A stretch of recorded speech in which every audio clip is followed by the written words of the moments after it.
Welcome back, everybody. We're back with Undefeated. It's been a bit because Bird had his face cut off. Yeah. That's how that's been. Yeah. That's like in that one movie, The surgery. Face Off. Yeah, The Face Off. Mm-hmm. Which I watched on the MySpace. So last time we started our reverse fight club, which is that there was the bearded dragon guy was like bullying the rat guy, and we're like, hey, aren't you bullying that rat guy? He's like, I'm gonna fucking bully you, bitch. And then I think Australian man made him do laps. So now the rat has like joined our soft boy bunch, probably along with us in Redline. Just all the sad small people that get bullied are like, hang on a minute, maybe toxic masculinity hurts everyone. That's why I called it Reverse Fight Club, because Fight Club is specifically about like leaning directly into everybody's toxic masculinity to build a fascist group to do terrorism. That's a movie that exists. Huh.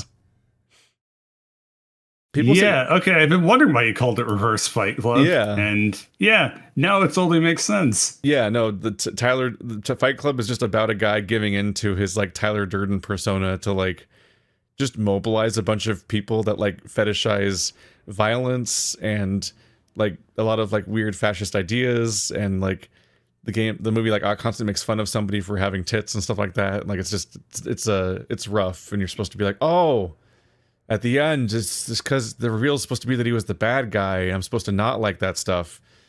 But the movie kind of did the Wolf of Wall Street thing, where the whole film kind of mostly glorifies that whole concept for the entire run. So most audiences are going to be like, the Joker's the good guy in the Joker movie, right? We like him.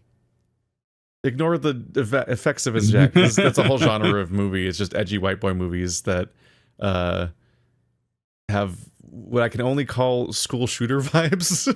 Just to like the protagonists and narratives. I totally get what you mean. Yeah. It's anarcho-capitalism porn. And all of them at the last minute go like, and they were the bad guy. And then the entire audience doesn't remember that part. It's like the same. Yeah. It's like the same level of like flaccid resistance that happens with like, with like like a movie like Psycho, where the entire takeaway people have is like, trans people are murderers, but the movie actually has a scene where like, oh, they weren't actually a transsexual, they were actually a blah blah blah blah blah, the multiple personality disorder stuff, and like how which isn't much better. No, but it's like the same thing actually happened in Hannibal. Not Hannibal. It's called Silence of the Lambs, where. Yeah, would you fuck me? Fucking yeah, like everyone remembers as being Buffalo Bill, yeah, as being this evil trans movie, when the super genius Hannibal Lecter that we're supposed to think that everything he ever says is true and correct because he's like psychotic Sherlock Holmes. He literally says that the villain is not trans out loud in the movie, but because like all those everything that does every movie that has like that people like take the wrong message from, it's always like, well, because your attempt to walk it back was like a line of dialogue, and the rest of the message was the power of filmmaking for like 2 hours. You're like, this doesn't work this way. You know what's extremely funny about this is that maybe in a year, when you've like released your first books, this will all be market research. Like, this was you getting inspiration of like, how do I write the terrorist white boy book? Oh yeah, there's actually, it's that thing where somebody's working on a video essay for like 7 months, so all they keep bringing up adjacent topics, and they're just kind of like they're like softcore spoiling everything they're working on all the time. All right, I think we procrastinated enough on. The story. Let's fucking go. Yeah, but yeah, Bird had oral surgery, so he couldn't speak for a while, and now we're back because he can speak again. That's the gist of it. And now I'm airing these out this series, so we gotta get going. Let's fucking go. I suppose that's 2 people I have to be on the lookout for now. Bruce and that Ryan guy. Oh, I thought he was gonna say Redline and the Doctor.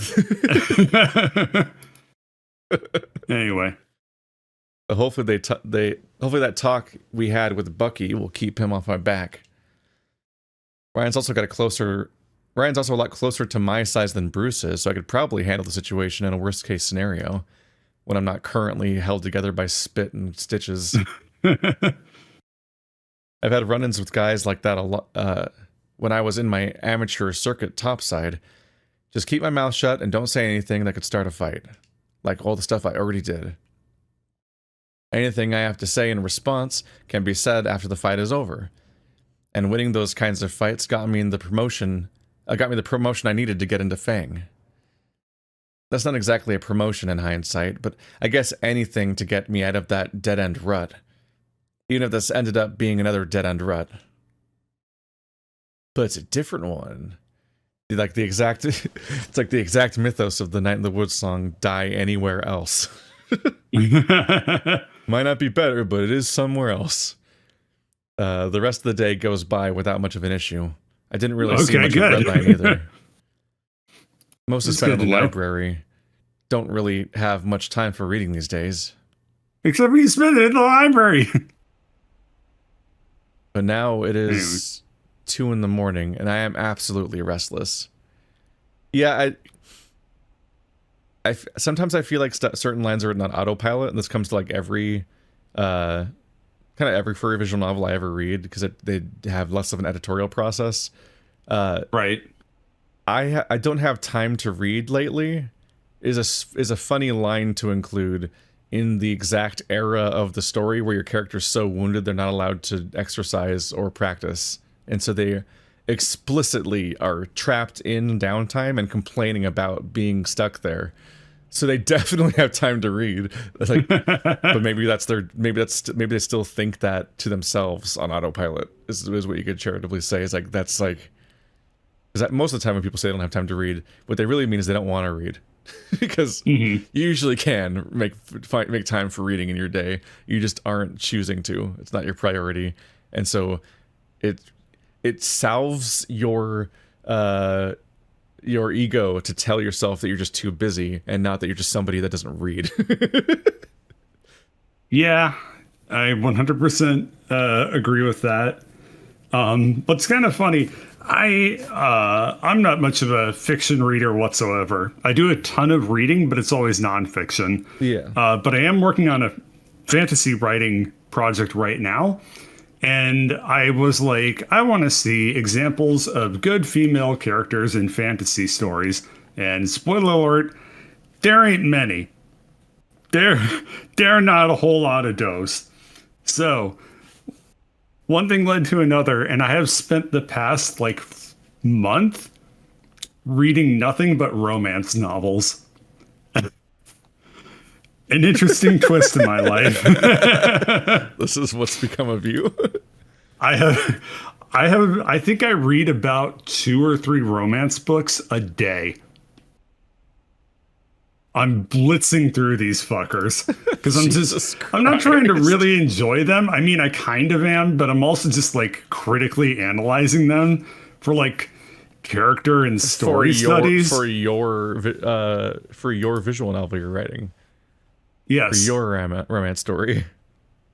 Well, it's not a romance story, but it's just like I just want to I want to write good women characters, and like God, they're just fucking not that many in fantasy. It is like I knew it was a problem. I knew that the fantasy genre didn't have good representation of women, but like that was an intellectual thing. And then I tried to read I tried to find any fantasy books that have female character leads, and I read one that was assured to me to be like, this is the cream of the crop. This is the good representation. And I was like, oh fuck. Oh no. If this is number 1, oh no. So yeah, been reading a lot of romance books, which has been I don't know if I've read any fantasy that had interesting women characters that wasn't Game of Thrones. Or sorry, A Song of Ice and Fire. I don't know if I can think of anything. I don't really have a whole lot of desire to read A Song of Ice and Fire, though I probably should. It's just like I don't like reading grim stuff, Yeah. like at all. But I mean, I gotta bite the bullet at some point and probably just like read that to know what makes it popular. I was But also gonna say, and I'm not gonna enjoy I've got it. horrible news for you about my visual novel. Is it a fan fiction of A Song of Ice and No, Fire? it's just grim. It's Oh, pretty much all in place at is it this grim point. fantasy? No. Oh, well then it's fucking fine. I don't You like only grim want fantasy fantasy. to not be dark. Yes, exactly. I do remember that era. Remember when like Dragon Age promised itself to be dark fantasy, and it's just like this is just fantasy, but everyone's covered in blood. That's all that changed. Didn't Dragon Age didn't it start out like darker? I don't know how much it remember. started dark, and it only started as dark as like Lord of the Rings already was with Helm's Deep. It's not dark. Not really, no. It's just like physically dark, and people die sadly and stuff like that. You can't see well. Got it. I played Dragon Age like 5 times all the way through, and I don't know why it was categorized as dark. They're just trying to sell it as being edgy and cool, and that was their approach, which is funny because the selling point for me was that it was just very gay. It was the gayest game I'd ever played at that point. Yeah, I mean, I don't know. Like, I don't mind dark fiction whatsoever. Dark, like historical period stuff, that's also totally fine. That's cool. Dark Yeah. sci-fi, I'll get through. I find it a little bit uninteresting. Dark fantasy, for whatever reason, I find that so unappealing and so uninteresting. Because I guess I feel like it's limited. Maybe that's the way to put it. I feel like if your fantasy world is dark, the darkness kind of overpowers any other interesting ideas you may have. It like obscures it a bit. Yeah, Yeah, and maybe that's it. That's probably the best way I can put it. the funny thing is I don't find Game of Thrones super dark. I just find that it's a ruthless political drama. So characters are going to do ruthless things as akin to like what you might expect historically, as opposed to the like "Don't you let go, Mr. Frodo" previous like standard for fantasy. Which like yes, by the time Game of Thrones is popular for a decade, you miss Lord of the Rings' like overflowing sincerity because you feel like that's been absent in general. Because like Trump's presidency and stuff like that overlaps with the popularity of Game of Thrones in a way where everything kind of felt less sincere for a while. So you kind of miss stuff being like potatoes. Heartfelt. Yeah, I know. I I need to know. rewatch the the Lord of the Rings trilogy again. I miss it. But anyway, Yeah. the takeaway of this entire Yeah, tangent so was it's 2 in the morning. the takeaway of this entire tangent is read more, everybody. Yes, read more romance You're books. making excuses. I know you are. It's because it's kind of work, and you just if you could just but you could browse Twitter some more. You could browse Twitter some more, and you could watch the anime, and I'll watch it. I'll read later maybe, and that's why you don't read because you just don't actually want to. So admit it. Admit you don't want to read, or read. Just pick one. Yeah. But stop making excuses because you're lying to yourself and only yourself. But now it is 2 in the morning, and I'm absolutely restless. I figured that chat with Drayden would have drained me, but I must have recovered from that over the day. Something isn't sitting right with me. Just then my phone buzzes. It's a text from Drayden. Oh. Authentic, awkward boomer text. Hey, Zander, Drayden here. Was thinking apt our talk today. Wait, it would be like a TikTok, like a text-to-speech voice, wouldn't it? The funny thing about Was this is thinking that apt our Drayden, talk today. It must have been hard for you to open up like that. this is like anachronistic, right? Yeah. This is like how you would type if you were texting somebody on your flip phone back in the day and you had to type. Yeah, no. Like I had overwhelming abbreviations to the point where people got annoyed with me because I would abbreviate everything that I could to just the number 2 or the letter U instead of typing things out in various ways. But nowadays you type on a smartphone that if you even try to type like this will like correct you. Like it takes so much work to make stuff stay this way on your phone, and this old man probably doesn't know how to disable autocorrect or any kind of. There was a romance book that I didn't end up finishing fairly early on because this was published earlier this year, and the female main character was like 20 or 22 or something like that, and she started talking about how Brad Pitt was really hot, and I was like, oh no, this is this where she's got to talk about BTS. That's authentic. Yeah, but you're like 20-year-olds don't know who Brad Pitt is. No. Anywho, I'm so into this like 58-year-old man, whatever the fuck he is now. Oh God. I just remember he was getting kind of older in like World War Z, and I think that was a decade ago. That's the second time Brad Pitt's come up today, everybody. Keeping score. Why does he text like this? How does he text like this was my question. Oh, good. They lampshade hung it. Nice. Hung? I know it must be hard to not be able to exercise down Hurry, so I wanted to cut you some slack. Who can go for walks on the treadmill or elliptical?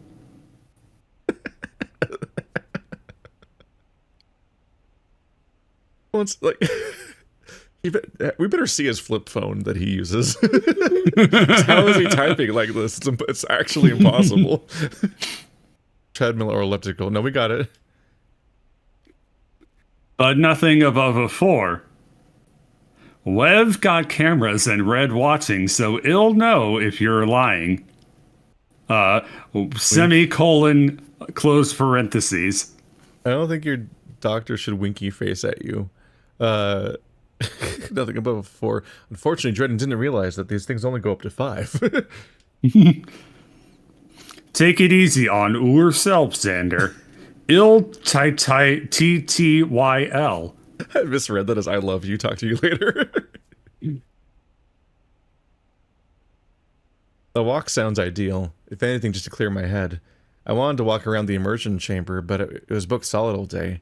If only I could find some place to walk in this place made entirely of hallways. Oh, well. I messaged back. Thank you, doctor. You're up late. There's a second where I can see him typing. Then he stops. Then some more. Then it stops again. I hate, oh my God, I hate every service that shows that people are typing. Yep, same. That's the worst. I also hate every service that tells you that you've seen a message and haven't responded yet, because that's evil. Yep. Oh, that's the worst, yeah. I have so much anxiety about even opening Telegram, because I might accidentally observe a message, and now I'm like, have to think of a response now, or someone might see that I haven't responded yet, but have seen the message, and I'm like, that's evil, this is evil. We should all agree to not know that those notifications exist. I have a friend who, back in the day of AOL Instant Messenger, which did that, you know, it showed when somebody was typing. He hated that feature so much that he would always type a little bit.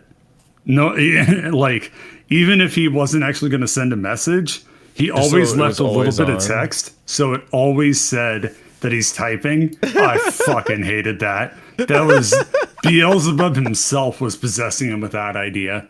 What a dick move. He's a nice guy. I miss him. Discord hits me with that all the time where like I just have Discord on my computer because I'm working at my computer and I don't have a boss, so I can just have all these apps open at once. So I'll Telegram and Discord everything on my computer and just type things in a keyboard in 2 seconds and be done with the whole message. And then anyone I'm ever talking to, it just says that they're typing for like 5 minutes in a response because they're sitting there on their fucking phone typing out a paragraph and it takes them 7 years. It's telling you the whole time, and I genuinely wonder if there's like a timeout period or not. Like, will Discord continually transmit that message the whole time there's anything in the field, or does it have to have an update in the last X seconds in them attempting to type something? Or like, if whenever I come back to Discord and I have something sitting in it, if I if I have my Discord open and I accidentally type a character into the field and then I change servers and don't look at that and again, then come back and it says a letter still in the field, was it saying I was typing that whole time? I don't know. It's a mystery. Anyway, there's only a few episodes left. Yeah, I figured. He seems like the type to be watching a TV. The pervert. I'll leave you to your binge watching. Toss on a shirt and a pair of joggers and I'm out the door. Weirdly enough, Redline still wasn't in bed. He must be out with friends. The hallways are usually silent this time of night, which makes sense. A lot of these guys take their schedules very seriously. Parties only really happen when there's a big event coming up. What? Boom, boom, boom. Showing every step one by one. Which means the gyms are empty.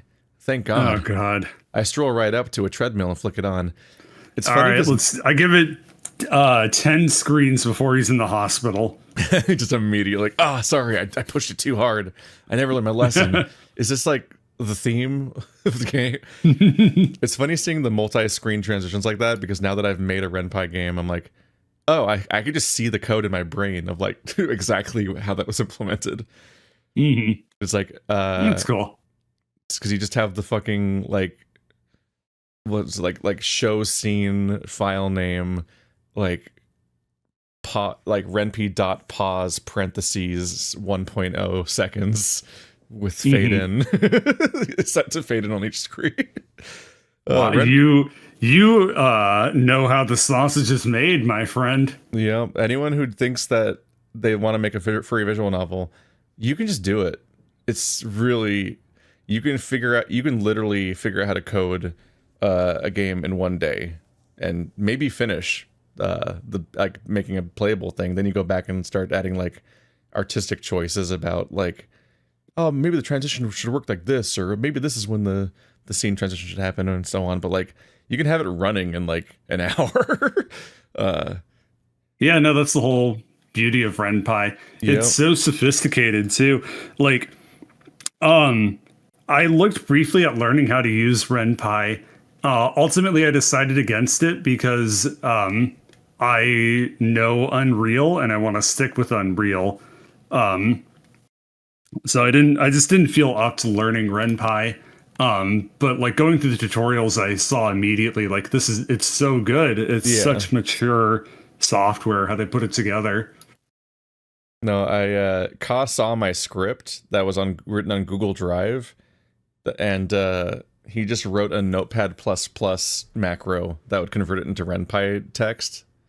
Yeah, which just that's awesome. All that did was functionally just automatically put quotes around everything, and when it had a character name in front of it, it would just put the character name in front of it on the line the way Ren'Py wants. And I had a completely that worked. It was completely function. I just had to check because like whenever a character spoke more than one line in a row, only the first line would be labeled as being their dialogue, so I had to add it to all the subsequent lines, and then I had to actually add the code for all the choices to function. And then it was done. I already had a running game like in an hour. I'm like, yeah, that's got to be such a cool feeling. Yeah, very wild. But no, yeah, Ren'Py is definitely like, it's like the project is like the actual project involved in like making a one of these things is like it's like 50% asset generation and 50% writing and like 0% the actual coding process unless you do something unhinged, like try to make a game in it, like with mechanics. Which means the gyms are empty. Thank God. I stroll right up to a treadmill and flick it on. There's no one here, but the place still reeks. At least now I don't have to deal with other people. The way this is described, everywhere smells terrible, right? Like, and it's emphasized, like he enters a room and it's like, oh, it smells bad. Like everything must just smell like sweat and dank. God damn it. Anyway, I've thought about it a little bit because I've only been to a gym a few times, but I don't remember ever smelling like a gym. Like They usually smell fine. That's a paradoxical statement. I'm saying I've been to gyms that never smelled like gyms. They literally do, because they are. But I'm like, I've never smelled a gym though. It's never registered, so I don't know. Maybe it's because it's all underground, or maybe it's just really gross. I can go back to what I was doing just the other day before everything happened. It's hard to keep my excitement down. I have to remember to keep the treadmill on at a low level, no running or anything. I could walk anywhere I want down here, but I can never turn my brain off when I do that. Not like I can do on a treadmill. Huh. Can't relate. Treadmill is exclusively daydreaming territory. It's so much time to think. I get so actively bored on a treadmill that I, like, get mad. I don't like treadmills because I get so fucking bored on them because all I can do is sit there and think. Like, the extra stimulus of actually going on a walk is much more bearable. Yeah, when you're on a treadmill, the only thing I can think is how much time I've been on the treadmill and how much time remains and what I'm going to do after. Yes, because you're assigning yourself an exact amount of time to be on it. And you keep looking at the timer, which always feels like it's going slower than time has ever moved in your life. Exactly. I had the same experience where like I got a rowing machine a year or two ago, and like at first I was like, wow, I can go for a long time with this. I'm like practicing my form and like trying this out and stuff. But after I got used to doing it, I'm like, this is the most tedious experience of my life. I actively can't use this rowing machine because my brain wants to die. Because I could go for half an hour and maybe that's good for my fitness, but I feel like fucking fucking Daredevil Fisk staring at a painted wall.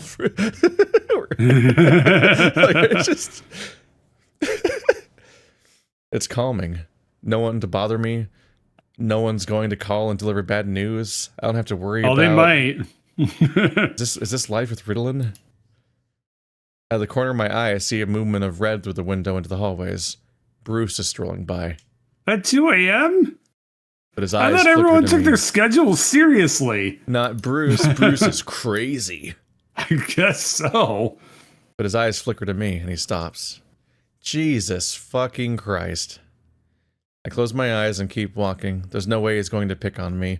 He's probably just surprised to see someone awake at this hour. Why is he awake right now? Are dinosaurs nocturnal? No, that doesn't make sense. He was awake in the day every time I've seen him. I can feel my heart beating faster. Just breathe. Just breath, Zander. He's not doing anything. He's probably left anyway. My eyes open. He's turned toward me, looking at the entrance. He's turned toward me, looking at the entrance is a line in a romance novel right before the sex scene. I've taken the romance pill and it's changed me. It's time for you to pick up on the basic chemistry of how this genre works. Just every free visual novel, every single character is at least 10% horny on purpose. No, so this is a funny moment. Lady Bird was filling up a grocery order. Like, we get groceries delivered, so she was filling out the grocery order, and she was and I was planning on filling out the grocery order too. I promise the story is good. So she was filling it out, and then she just turned to me and was like, yeah, I filled out the Whole Foods order. Do you want to take a look at the cart? And I just turned at her and I said, I was going to fill out the Whole Foods order. We were destined to be together. Wow. Yeah, fated lovers there. Wow, you guys should date. Anyway, Bruce moves to the door. Positions himself at the entrance, yes. Adjusts himself at the entrance. Bruce moves to the door of the gym, then hesitates. His eyes dart to different corners of the wall, almost like he's scanning the room. After a second, he takes a slow, heavy step. Then he starts making his way to me, slowly. No, you said that already. Mm-hmm. I would call it intimidating, but something about the way he moves is cautious, like he's walking on eggshells. Whatever. I had nothing to say to him, and if I tried, it'd end with me getting hurt somehow. No doubt. Yep. I turned my head down and keep walking. It's the body language people use in hallways when they pass each other and don't want to acknowledge each other, but he's in place in a treadmill facing the person he's ignoring. Like, no, this is absolutely hilarious. He can only see Bruce because the treadmill is facing Bruce already. So like the attempt to ignore him is so nonsensical when they're the only people in the room. No, this is beyond parody. I mean, this is definitely funny. Yeah. I hope that this is a joke. Yeah, no, like it's one of those ones where trying to visualize is very funny. These people are idiots. Both these characters are so dumb. But they're literally written to be wrong, as far as I can tell. Like they're both kind of jackasses. This sucks. It almost feels like I'm bowing to him or something. Stupid. Yeah, dude. Yeah, it is. This guy has so many fucking complexes. Oh my! I lowered my head slightly to ignore a person. God, it's like I'm his slave. Woo. Those footsteps are getting closer. Hey. Just keep your head down. Don't acknowledge him, and maybe he'll go away. It's a dinosaur. His vision is based on movement. Fuck. You're on a treadmill. You're doomed. You being on this one treadmill. Thing where you can't not move. Yeah, you being on this treadmill is as bad as that goat being chained to that post in Jurassic Park. We're gonna cut back. This treadmill's gonna be empty, but still running.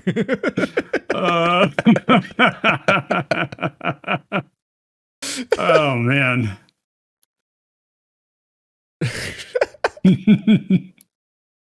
About 30 seconds passes. Oh, wow. That's a very long time. And a typo, seconds can't passes. About 30 seconds pass in complete silence, with me pretending like he's not here. Bruce shifts on his feet. Hello? God, this is so fucking uncomfortable. I'm not supposed to be like this. I wish I could just tell him to fuck off. You can. He's not allowed to, like, murder you in the gym. You were just reminded that there's cameras. Another few seconds before Bruce grabs the front of the treadmill aggressively. Hey! His finger managed to slam down the emergency stop button, and the treadmill slows to a halt near instantly. So fast, in fact, that it collided with the front console. The treadmill slows to a halt near instantly. Yeah, slows is a bad word to use. It's a poetry. It should definitely say that it halts near instantly to make it... Or to say it halts. You don't need to say near instantly at all. Yeah, because near instantly... You're right. That is 3 different declarations of speed that all are slightly different in meaning from each other. To the point of contradicting each other.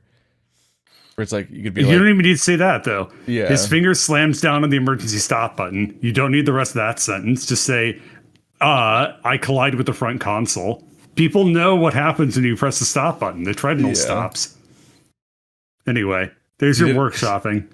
There's your he got hurt on the treadmill. I bounce off it and stumble to the side, only for the handrails to stop me at my ribs. The pain shudders up through my body, and I grit my teeth. Congratulations, you resolved the situation in the most painful way possible, instead of saying, hey, with like acid so he goes away or something. Or even trying. Sometimes passive aggression is the answer, instead of, well, more aggressive passive aggression than trying to ignore a person directly in front of you. Fuck, what? Our eyes meet, and then Bruce immediately breaks his composure. That angry face falters, and his hands release the treadmill console. The bared teeth retract. Bruce takes a small step back.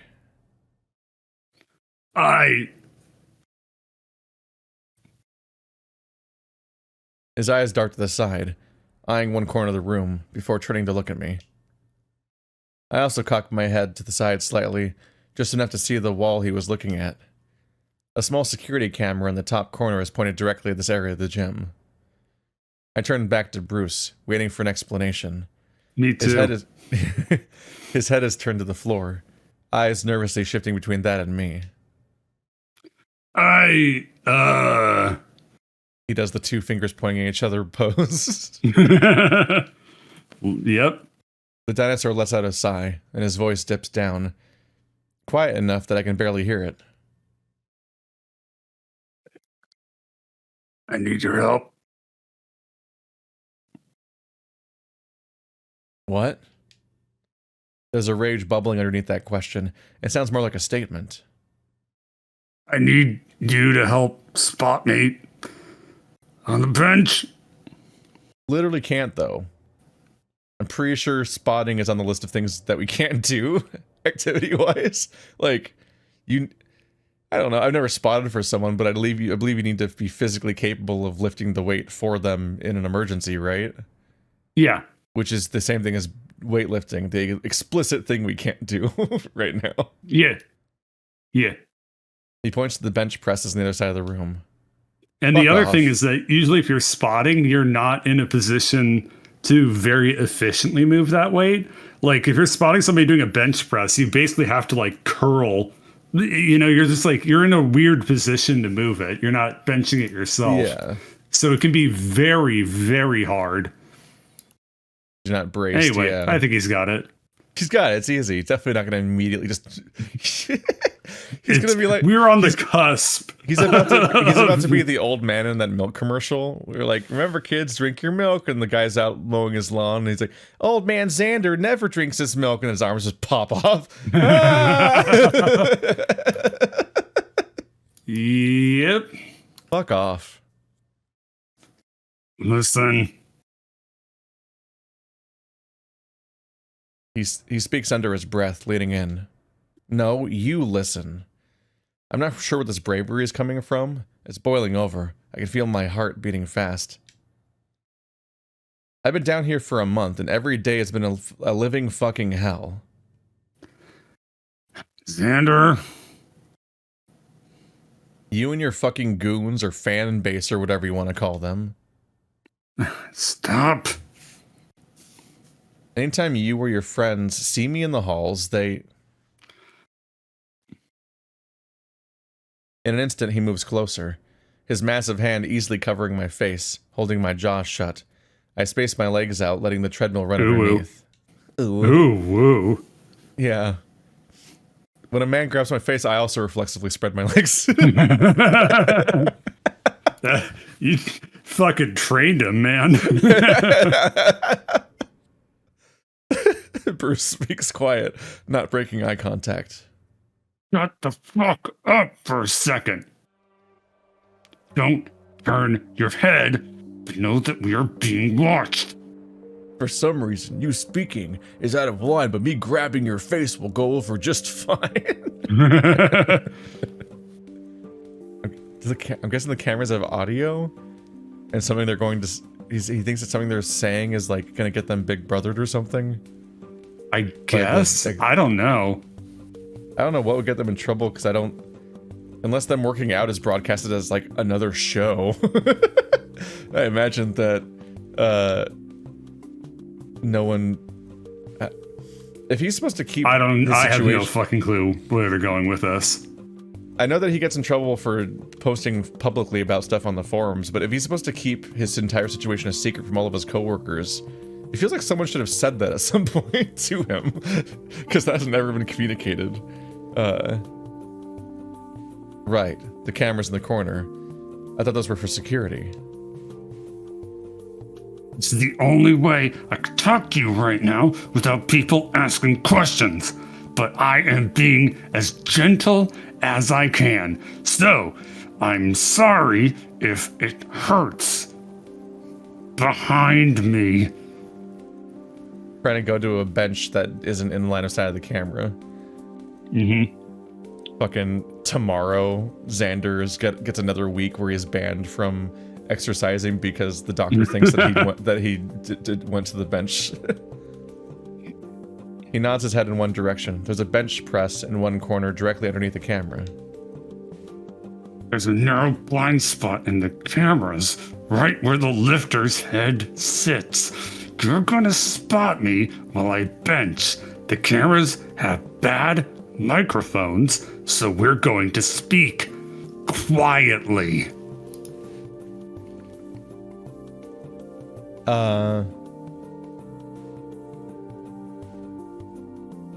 This logic does not check out to me. Yeah? You're telling me there's a blind spot in the cameras, so we're gonna go there, because you can't be seen by them. But the thing they would just see is that you guys exist in a space and talked. But you said they have bad microphones, so your goal is to take us to the spot that Zander just described as being directly under a camera? Yeah. By the microphone. As close as you could get to the microphone, instead of in the middle of the room, I think, where the treadmill is. The treadmill has to be in the middle of the room somewhere because it has to have clearance behind it, obviously, for getting on. They don't put the back of a treadmill against a wall. And he saw Bruce coming in, so he's facing the door. So he's not facing a wall, and he can't be against the other wall, so he has to be in the middle of the room somewhere facing the entrance. So he's as far as you can physically get from the cameras that have bad microphones. Yeah. Unless they're gonna read lips. Yeah, I don't think this explanation works very well. I get what they're going for. It's just that they've explained too much, so I can see that none of the information works that they've given us. It's I get it. In my own fiction, I've intentionally like removed explanation from stuff because I realize that it makes it too complicated to get a scene out. Yes. Oh my god. The additional information becomes a problem. You're like, I'll just remove that part, and now they don't know that this doesn't entirely make sense. Yeah, I mean, if you can be so much clearer by just removing a whole bunch of stuff, and then think like, okay, I removed a bunch of stuff, and then realize you can still remove stuff. Like, it's amazing how much extra shit you end up writing without even realizing it. Yeah, some of these extra lines just kind of write them into a corner where they add a detail, but the thing they added contradicts the motivation of the scene, and you're like, wait, no? That doesn't work. You got that, nerd? Bruce's voice raised as he spoke that last one, giving me a gentle shove backwards. Now get off your lame-ass treadmill and spot me.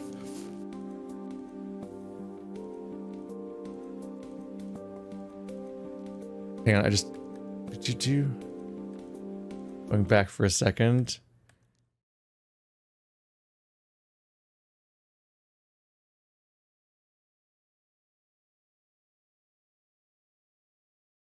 I feel like there's another mistake here.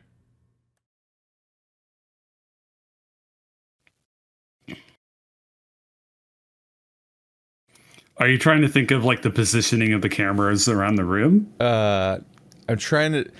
He spread his legs to let the treadmill run under him.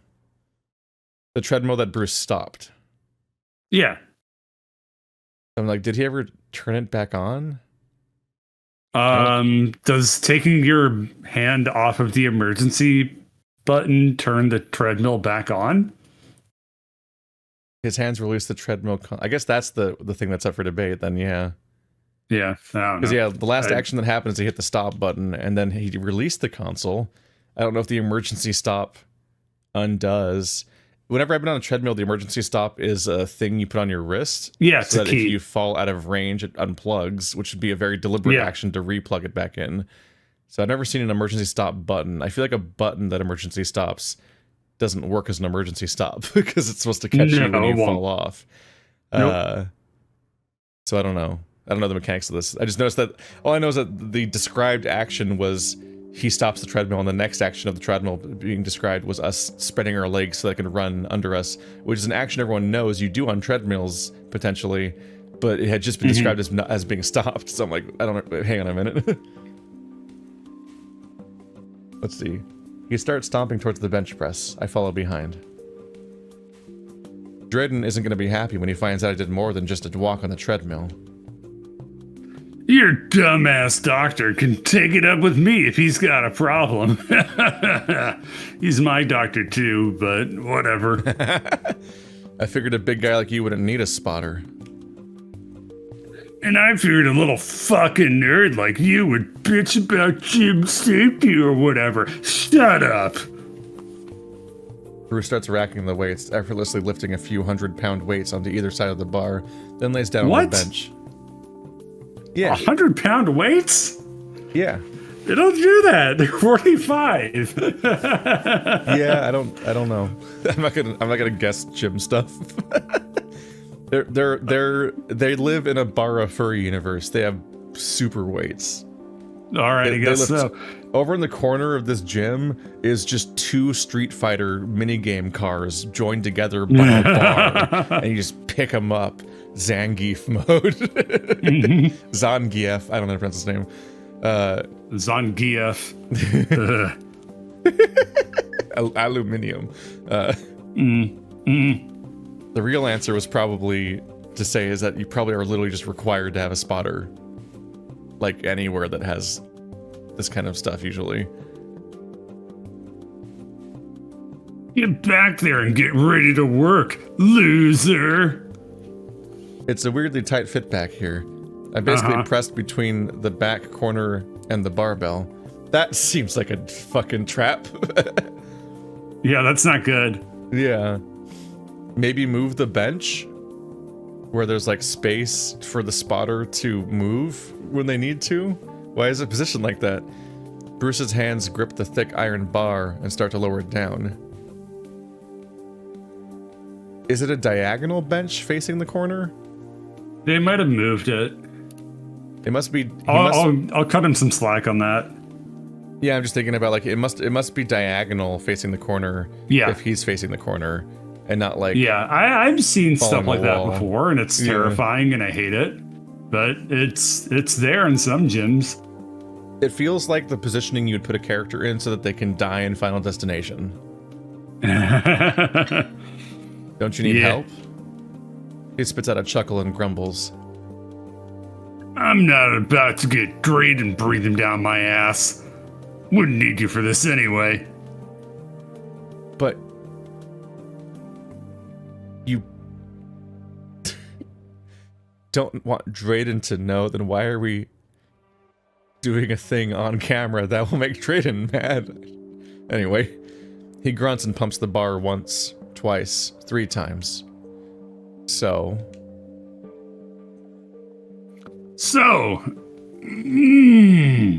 sorry. does that sometimes. When I come. There's a weird pause while Bruce does another rep. Okay. For being an ass. Am I supposed to forgive you? Probably not, if you have any dignity. He grunts a bit as the barbell moves up. My guess is there's a lot going on that you don't really know about. Wish someone would fill me in, ooh. I don't have the full picture either. I can't ask too many questions, but I smell bullshit. How are your ribs? Not as good as before you tried to kill me. Hey, I didn't. He catches himself before his voice gets too loud. I didn't mean to step on you like that. I'm sorry. And I'm sorry for the cafeteria thing. I had to keep my reputation. And for knocking me out in the first fight? I mean, it's a fight, right? My unimpressed face seems to get through to Bruce, whose cocky smile returns to a blank expression. I'll try to be nicer in the future. Cool, and I'll try not to get steamrolled in my mandatory beatings so your fans can keep sucking your balls online. That's a good line. Ooh, spicy. Bruce closes his eyes, his face twisted in some sort of strange frown. Sorry. I didn't mean for it to end up like this. But you did mean to crush my ribs. He just said that he didn't. Jesus, Zan. It was an accident. Like it or not, I'm huge and you're small. I got too hyped up for the cameras and I wasn't watching where I was walking. I'll try to be more careful. But I did not. Hey! His voice growls on that last word, drawing my attention back to his eyes.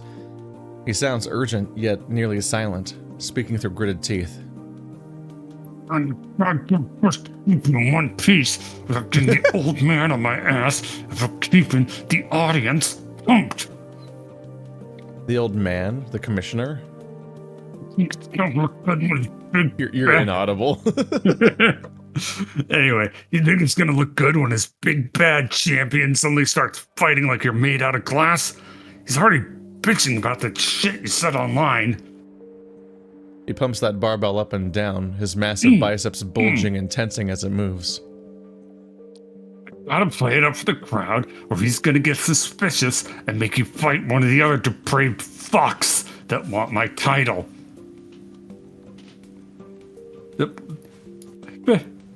But that's how it's supposed to be. It's a league. It's a whole boxing league. You know, just fight the. Oh my god. All right. Are we learning now that these are like murder games? Jesus. Just be glad you got paired up with someone that likes their opponents alive. I think you're right.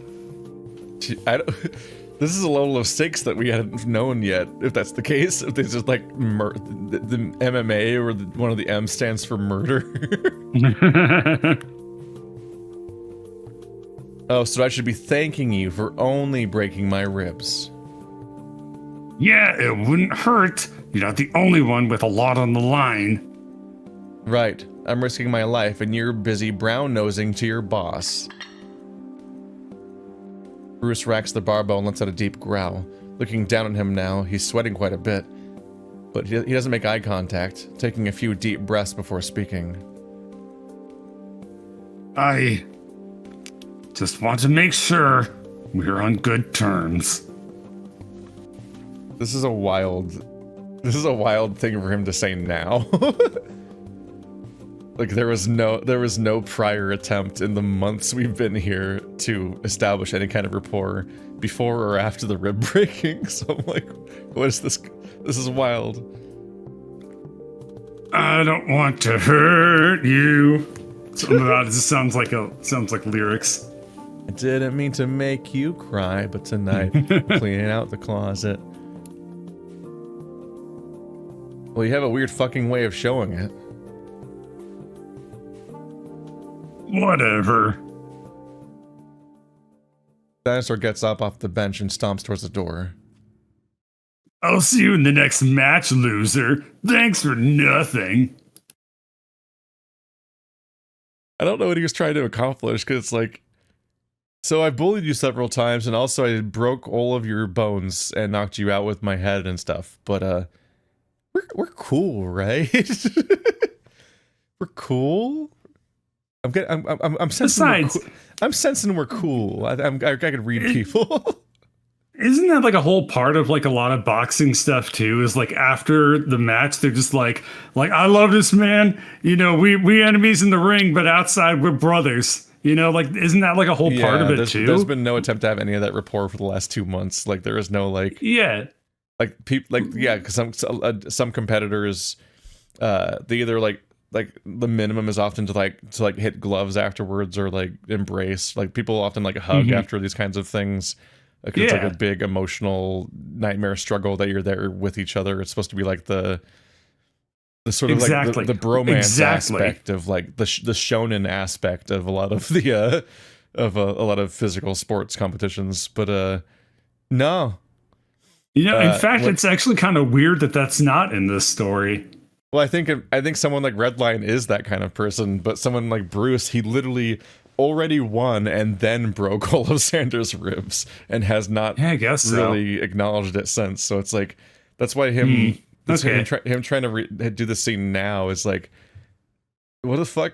I wouldn't be trying to forgive Bruce right now either. Like, what? It feels him wanting his current attempt to like, we're cool, right? Has it's odd. Given its timing and everything and how it's being handled, it feels entirely selfishly motivated. Like, it's not like I think it is. Like, even if he doesn't have anything to gain from it explicitly, it feels like the kind of thing where it's like, dang, I feel a certain way and I don't want that feeling to happen anymore. So I'm gonna like I'm just gonna like arbitrarily decide we should be cool, right? And hope that the bad feeling of me being bad goes away. Like that kind of person. And it's like, no, you can't just opt out of the bad feelings the moment you realize you don't want them anymore. Like you don't just, you're not entitled to forgiveness the moment you feel like you did something bad and then do nothing else besides acknowledge that or something. It doesn't work.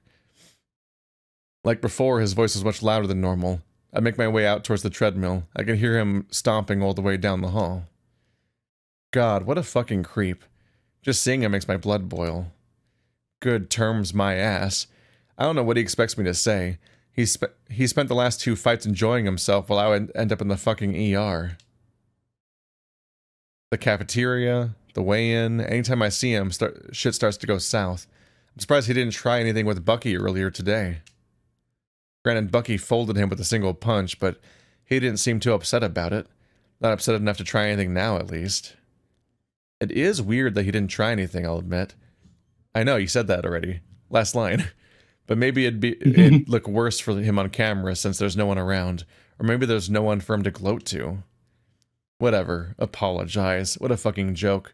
As if he's risking anything in these fights. Now my mood is spoiled. Thanks to that jackass. Coming down off that adrenaline rush, I can just feel how exhausted my body is. I guess now is a good time as any to try and get some sleep. 2:30 a.m. Christ, yeah. After just reading that, the tiredness sinks in a bit more. The hallways are so wide that I'm on my own. I've usually got Redline nipping at my heels, but he hasn't been around much today. What? Oh. Wow. Hi. It's always a little funny when something's written in a way where the moment the character thinks about a certain character, that character's conjured into being. It's a wonderful trope. Like the character's thinking of the person because the writer was thinking of them. Trope. For me, the what, to be clear to the audience, is I was doing a double take of like, wait, did we skip to tomorrow? I was like, I don't know. It's like Redline hasn't been around today, and I'm like, what? I'm just trying to think about how the day was spent today, and I'm like, we spent the day with Redline and Drayden, and then it's currently 2:30 a.m., so his absence is not palpable because it's 2:30 a.m. Yeah, so that's why I was like, we skipped ahead. Yeah, that's why him being like, it's weird that Drayden's not been around made me think we skipped to tomorrow, and I think we did. Necessarily apparent. But as I passed by the library to take another staircase up, which sounds like he's going back to his room still, I see him. He's walking down from the immersion chamber. He looks rattled. Everything all right, Redline? He jumps, his ears straightening out, then folding down. Oh, hey, man. Yeah, I'm all right. Just had a run-in with Bruce. Ew. Ew. Ew. Did he say anything? No, just asked me if the immersion chamber was free. He seemed upset. Doesn't he always look upset? We started walking up the back staircase. Nah, he usually looks pretty angry. He's got a resting beast face. But this was more bummed? I don't know, it's hard to read sometimes. But, what are you doing up this late? We didn't jump ahead in time. Yeah, no, we didn't. Once I realized that Bruce was bummed, I'm like, oh, he ran into Bruce on the way out of our current encounter. So Redline is just happening to be around at night right now. We contradict Everyone takes their schedules very seriously, except for the main characters. Every named character who's currently awake. I couldn't We're sleep. gonna run into Bucky in a second here too.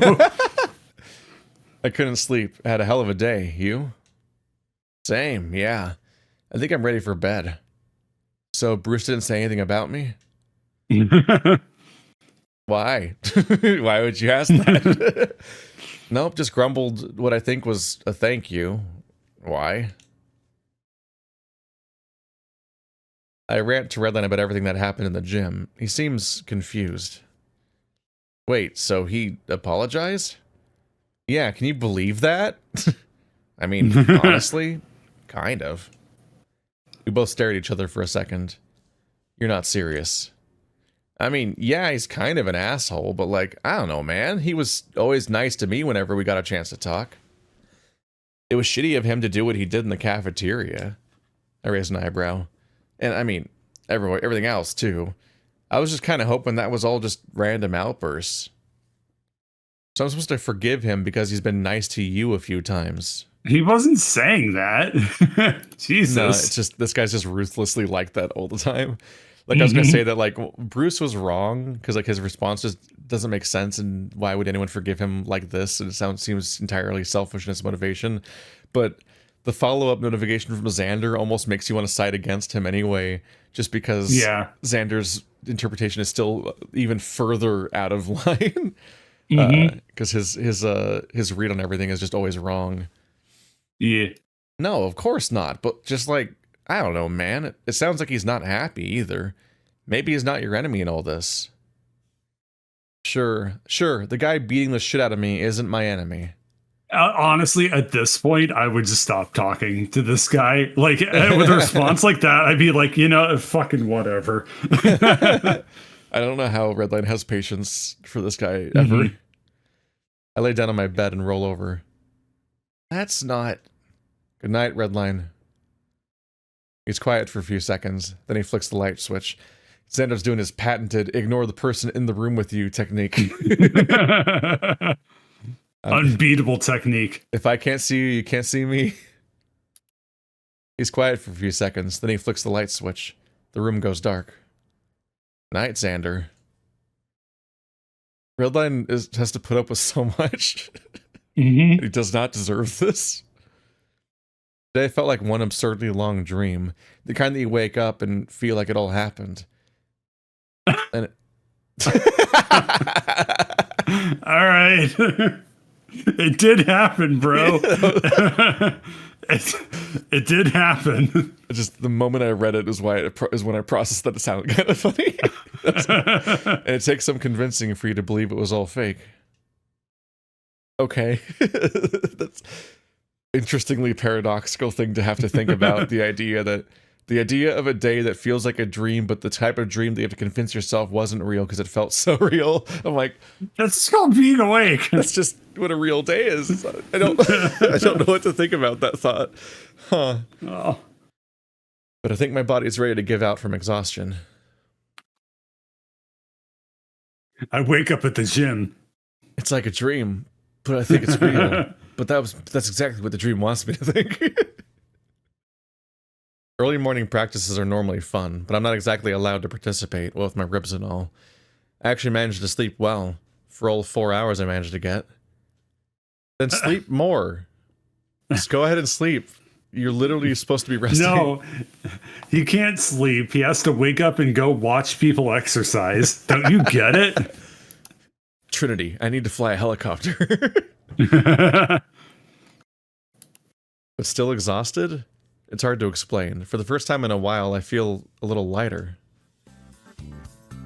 Oh yeah, check out that jazzercise music, let's go. It also helps I don't have to exercise. These cardio drills look killer.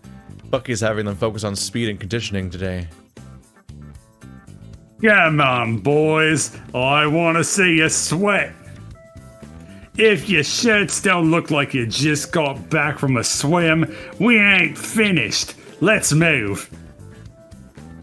Sick bastard's enjoying this. I'm seated He's up a on the coach. countertop. Watching the rest of the men get tortured. Oh my god. The torture of running until you get sweaty. Good cardio is one of the most important tools to have in any sport, especially in MMA. Our bodies are moving at high intensity for potentially long periods of time. Sometimes the two fighters have equal strength and skill sets.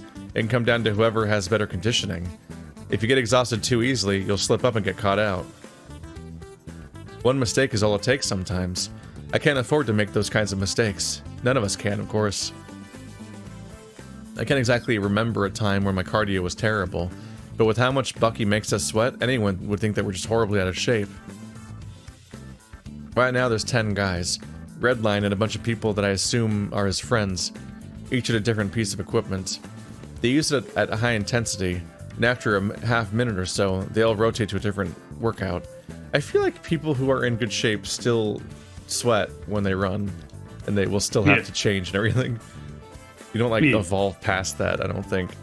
Bucky gives them a single minute break every 20 or 30 minutes. It's hard to keep track, but after a couple sets of that, he's finally given them a few more minutes to rest. Redline slides down the wall away from his friends. He is oddly quiet today. I wonder what caused that. But he's panting like a dog, which is unusual because he's not a dog. So maybe he's just as exhausted as the rest of the others. He guzzles down a load of water, silent, save for the huffing and puffing.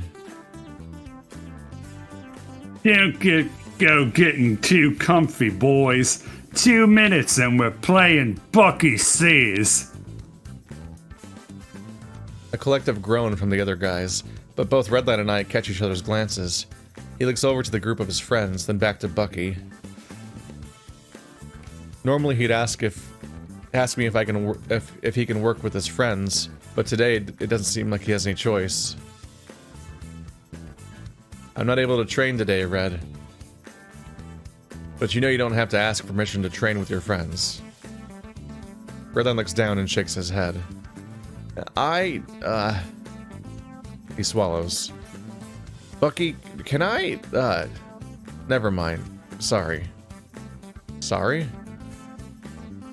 What's up? Nothing. His friends all laugh out at some joke, and Redline looks away. Alright. Bucky Says is a game Bucky makes us play to practice combinations. I think it's supposed to be like Simon Says, but he never actually says Bucky Says, so we just do what everybody tells us. Okay, that's actually a funny joke. My bad. Shouldn't have talked over that one. There's a slight clarification. He's never gonna be like, I didn't say Bucky Says. Cheers, governor. The cavalry's here. I can't even begin to approximate an Australian accent. It's so fucking hard. I can only do Tracer. Which is not, as you might guess, an Australian accent. That was not an attempt at that either. For anyone goes after the bizarre I'm chewing mashed potatoes voice I just did. Whatever the fuck that was. We each get paired up with someone, and we all put on our gloves. Bucky calls out a combination of punches, and one person has to mimic that, while the other person catches the punches against their gloves. We take turns throwing and blocking with each combo. We? Oh, because they're talking about how it normally works, which is slightly confusing because he can't do it today. It's genuinely good practice, but Bucky has to keep reminding people that this is meant to exercise our speed and muscle memory, not power. That doesn't seem to stop some people from swinging hard. Whatever. I don't stoop to that level.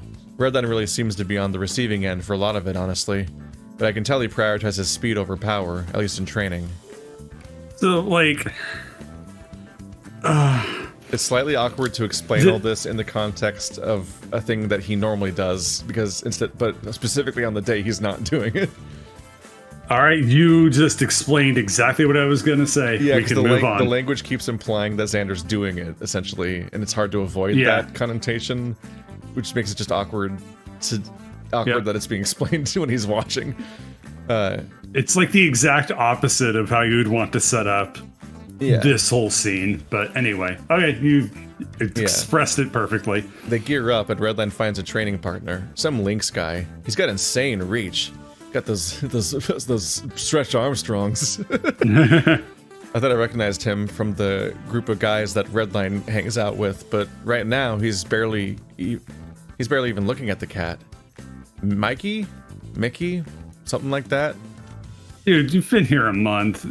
Learn people's he names. Hates everyone. Alright. Yeah, boys, ready? I think he's been here for 2 months because the well, I guess at least, yeah, it's just over 1 month because it's the second match, huh? The sad thing is that he still doesn't have friends. He has Redline, who he doesn't like, and then everyone is described as being enemies or Redline's friends. You're like, man, dude, this is just pain. It's rough. It's real rough. The rest of them let out an exhausted yell, but Redline just huffs and readies his stance. Sorry, did you want to go first? He speaks just loud enough for me to parse, almost like he's embarrassed to be heard. Mikey just grunts. He looks bored. His hands come up as though he's holding training pads, and Bucky yells out the first combination. Ready? 1, 2. Each number corresponds to a specific strike.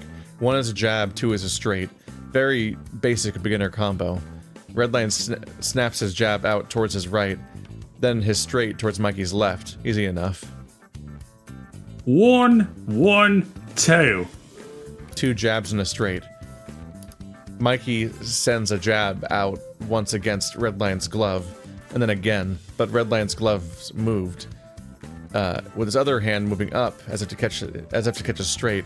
There's a split-second pause, and he sends his straight out for Redline's other glove. Dude.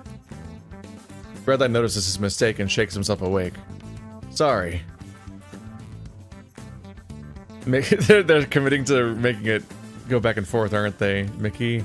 No, it's Mickey. Never mind. I got primed for the idea that they're gonna like Laurel and Yanny me the whole time and keep switching the spelling, but I think I hallucinated that. Yeah, no, I was anticipating that exact gag, but we're not gonna get it. Mickey just grunts and readies his hands for the next combo. Oh god. 1, 1, 4, 5, 2, 3, 5, 2. 8, 6, 7, 5, 3, 0, 9. What the fuck? Jab, jab, rear hook, lead uppercut, straight, lead hook, lead uppercut, straight. That's a lot. That's a lot right out of the gate. Strict. Bucky's got a mean grin on his face. Redline nods and steps up. He jabs, hooks, hesitates, then jabs again and pauses. Sorry, the rest of the guys are finishing their combos, but Mickey has to shake his glove to remind him of what the next strike in the series is. It takes some doing, but after some slow thinking, he finishes the combo and drops his gloves, letting out a sigh. 1, 2, 5, 2, 3, 6. Okay, a little bit less confusing. Jab, straight, lead uppercut, straight, lead hook, rear uppercut. Redline's hands come up, ready to catch the cat's punches. He sends his jab, straight, uppercut. Redline wasn't ready for his straight punch, and his head moved unexpectedly into the path of Mickey's glove. He steps back, shaken. Come on. No, I'm... He rubs his nose, chest starting to heave faster. He's breathing a bit too fast, even though we've lowered the intensity from the training earlier. He looks to his friends, laughing, then to Bucky. The kangaroo's aggressive expression lightens as he sees Redline. Alright, Red. Redline backs up away from the rest of the guys, and he starts shuffling towards the door. Sorry, I have to go. Sorry. What's up? The rest of the fighters are too busy laughing amongst themselves at something else, so no one else really catches the scene besides me, Mickey, and Bucky. Redline sheds his gloves and exits, trotting off down the hall. Mickey just sighs and looks at us, almost annoyed. I would imagine he probably is annoyed, not almost. Yeah? Did you hit him hard? I tried not to. You moved into the glove. Shadow box for the rest of the exercise. The lynx rolls his eyes and starts his exercise. Bucky turns to me and drops his voice. What the hell was that? No clue. He messed up a few times, but I don't think it was a big deal. It didn't look like that hard of a punch either. Nah, someone could knock him out and he still wouldn't freak out like that. Something's up. You heard anything going on? It's coin flip time. Do you think it is A, he's this broken up over Zander not being happy with him and he's taking that really hard, or B, he just got news of like a family tragedy and that he's not sharing right now? You think it's B or A? A every day. A every day? Yep. Let's see. I start to speak up, but I'm drowned out by the sounds of Redline's friends laughing way too loudly as one of them got knocked down. Yeah, they both fit the narrative. Obviously, one of them is the literal text of what's happening, and the other one is like the idea of like Zander is so uninvolved in his life, and that's the person that he has most proximity with, that he wouldn't like it'd be like one of those things like, wow, you're ignoring him so much you literally don't even know what he's going through. Yeah. There's also option C, whatever the fuck's up with his friends, because he seems to be noticeably distant from his friends in some way. That's like something's up there. Let's see. He hasn't said anything. He's tried. Oh, I don't like that. Can you keep an eye out for him? Bucky moves past me to help out the guy that just got knocked down. Practice ended, and I couldn't find Redline, even in our room. I eventually caught him eating dinner later that night, but he acted like nothing happened. A few more weeks passed by without much going on. Okay. That's a long time to not resolve this. Wow. Oof. What a protagonist we're playing as. Oh, man. Oh, man. Because, like, the time skip inherently... The use of the time skip implies that he is not in this time resolving any of the stuff with any of the people he's in conflict with, or not learning about Redline.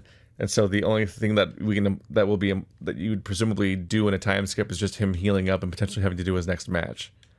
If you wanted to have the scene that you just did, what you needed to do was make it so that Zander and Redline were the ones boxing each other and doing that exercise. That's it. That would have done it.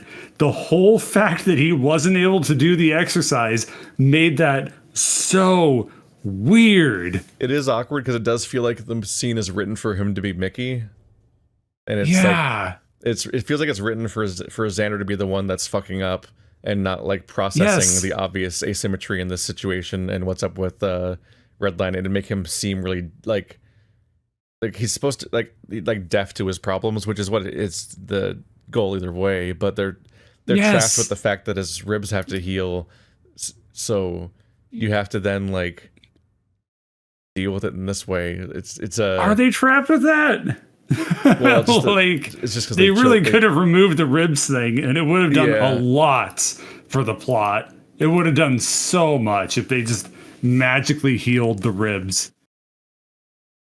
Honestly, or like said, that you move things around so that the stuff happens in different intervals between the fights. But then, like, I'm sure the thing only has a particular pacing and structure that it has planned out. So, like, there's just like there's plot plates being spun that are magnetically charged to not interact. This is a good metaphor. I like your magnetic plot turbine. Yeah. But no, you totally get it, right? Like, if they had been boxing each other... sounds like it was maybe even written to have Zander in it and then had to be rewritten to remove him from it almost. Because so much of the scene... From the way the exercise is described as if Xander's doing it, to the way that the fight only seems to make sense with Zander as being the other person, but instead a faceless Lynx character is replacing him and Xander's just watching, and they have to add lines and they're like, and he speaks just loud enough for me to hear over here, to remind us that he's like over there. And then, And then that would have no one tied else is- into like whatever emotional conflict they're trying to build up, is like literally having them like fight each other but not Yeah. fight each other. It's such a missed opportunity. It was right there. And it's also just like a visual. there's like a visual metaphor there, and the idea of like Zander hitting Redline is lining up with the way that he doesn't realize the way he's hurting the Redline otherwise, and so that's him hurting Redline again. It's like there's a lot of reasons why it works better that way. And there's elements of the scene that sound like they were added afterwards to further explain why Zander is how it's playing out. Because like it's like everyone is apparently literally everyone in the entire room is laughing about something, but they're not laughing at Redline. They're laughing about something else. They're just all somehow literally everyone in the room has their attention drawn somewhere else, so that you can have this private scene between Bucky and Mickey and Redline and Zander, who was over there. Like it does definitely feel like something was changed or something feels iffy about it. Because yeah, the scene definitely hits better if it's Redline and Zander actually doing the sparring or the exercise together. Yeah. Wow, what a weird. That's fascinating. Weird scene. All right, well now we have this time skip. So let's see what. It's interesting. What's on the other side? Mechanically, like plans change a lot. Like in the game Echo, there's a character named Flynn who is the catalyst for the entire like friend split. Essentially, you play the first act of the game, and then Flynn has this blow up scene, and then you pick which character to follow as everybody splits up, and then you don't permanently exclusively hang out with that character for the rest of the story. Like the other characters can still show up in the story, but that's the route split that chooses which of the 5 storylines you're going to experience this time, essentially. Right. And they play out very differently. And in a similar way, in my visual novel, I was like, okay, I'm working backwards from the endings I want to write, and so my plan is to have the 4 characters split up, and you follow one of them. And because I'm using this as my template, and this is like the part that's most similar to Echo. I need a Flynn, so I wrote a character to be the Flynn. Then when it got time to write the route split, I just had a way better, like, I had no idea what the fuck the argument with the Flynn character would be.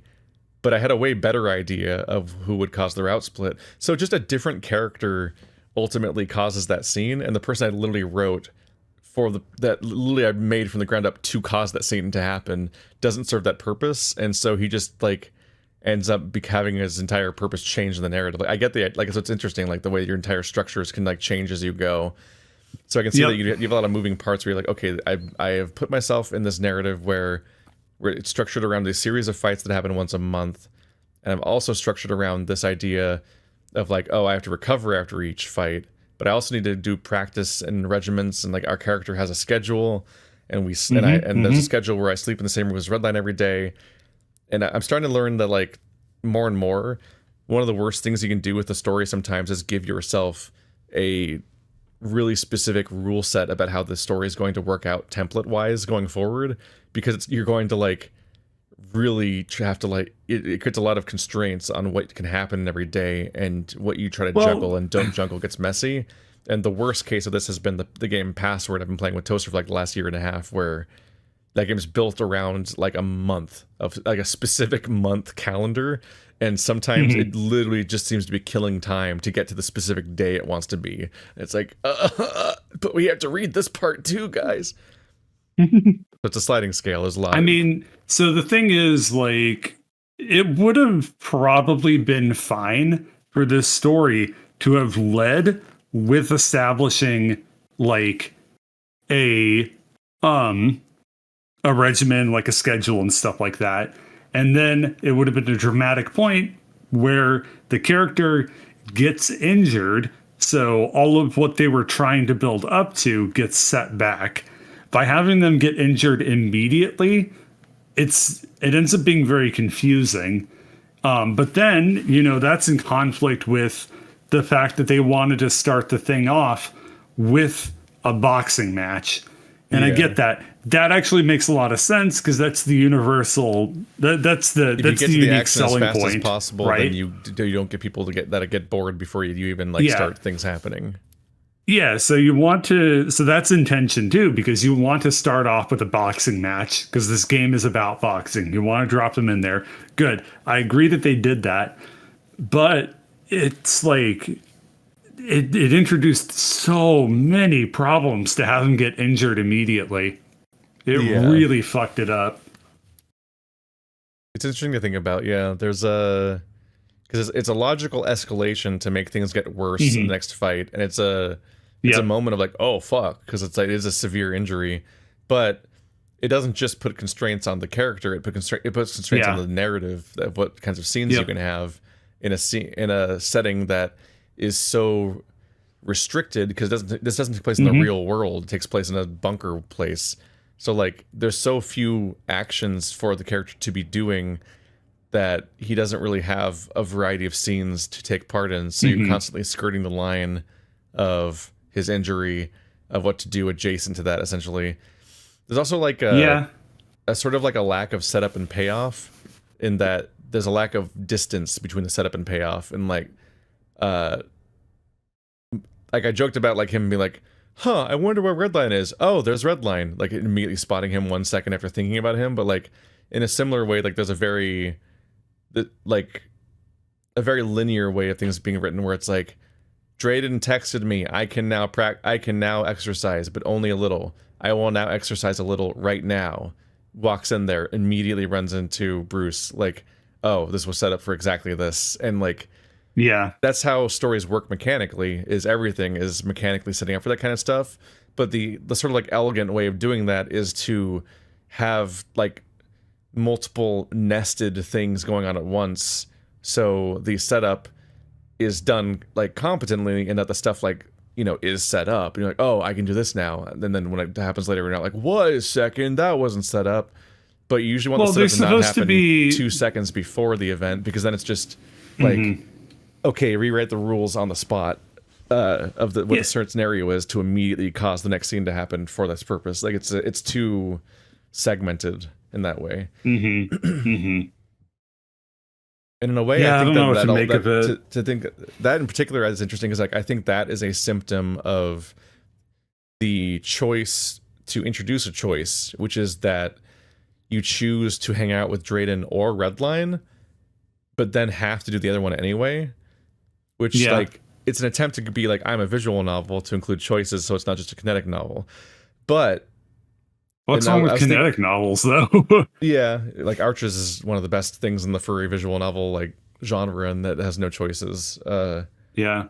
But this has been in the back of my mind this entire episode as I was thinking about the Drayden versus Redline choice and how you do both of them anyway. And I was thinking about like, does the story read better if you do this one first or that one first? Because one of them has you breaking down crying, and the other one has you hanging out with Redline while you take a not very interested in his family. And like, I feel like those two scenes read differently based on what order you read them in, and if the text doesn't change based on which one you do first, then it might have been better just to have them in a planned order of like whatever emotional arc you want to have for that day.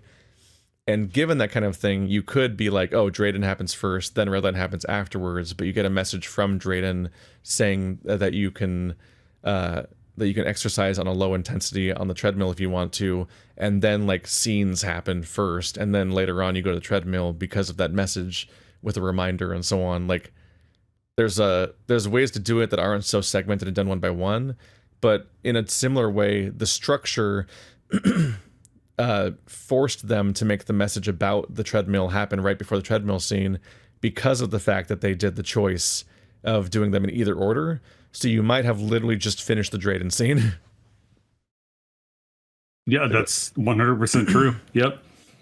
There's just a lot of things to think I don't about. know. It's like, I described writing to Ladybird as it's like you're playing Jenga, but all of the pieces have already been removed, practically. So like anything you do just causes the story to collapse. It is so fucking delicate.